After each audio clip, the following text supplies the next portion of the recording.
तत्सद्वितुर्वरेण्यं भर्गो देवस्य धीमहि धियो यो नः प्रचोदयात्। परोपेहि मनस्पापं किमस्नानि संससि परो हि न त्वा कामये वृक्षा वनानि सं च गृहेषु गोषु मे मनः। અથર્વવેદ। તમારું મન કોઈ ખરાબ વિચારોમાં અટવાઈ ન જાય તેટલા માટે તેને હંમેશા કંઈક ને કંઈક કામમાં વ્યસ્ત રાખો, અર્થાત તેને વ્યર્થ બેસી રહેવા ન દેશો। શ્રી કૃષ્ણ ભગવાને અર્જુનને ઉપદેશ આપતા કહ્યું હતું કે સંસારમાં કેટલાક લોકો દૈવી સંપત્તિથી પૂર્ણ હોય છે અને કેટલાક આસુરી વૃત્તિથી પીડાતા હોય છે। દેવી સંપત્તિવાળા લોકો શુદ્ધ અંતઃકરણથી ભયમુક્ત બને છે અને ધ્યાનયોગ દ્વારા તત્વજ્ઞાનને જાણવા માટે સક્ષમ હોય છે। તેઓ હંમેશા સાત્વિક કામ કરતા હોય છે, ઇન્દ્રિયોને વશમાં રાખે છે અને સ્વાધ્યાય કરતા રહે છે।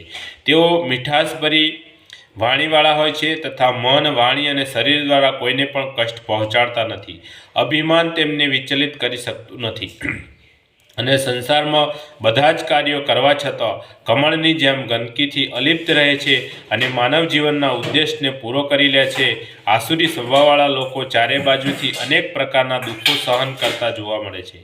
દેવી તથા આસુરી સંપત્તિ એ ભગવાન ભાવનાઓ અને વૃત્તિઓનું નામ છે।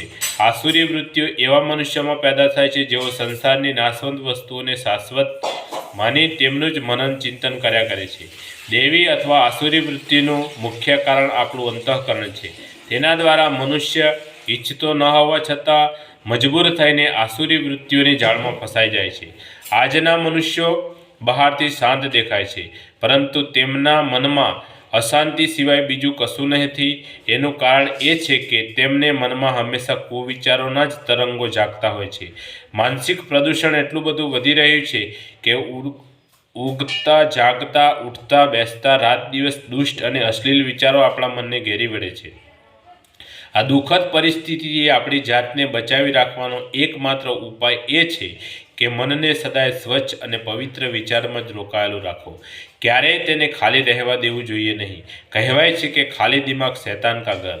તેથી આપણે ક્યારેય મગજને નવરું રાખવું ન જોઈએ। દરેક ક્ષણે તેને રચનાત્મક અને લોક ઉપયોગી કાર્યોમાં રોકી રાખવાથી મનમાં કુવિચારો પ્રવેશી શકતા નથી।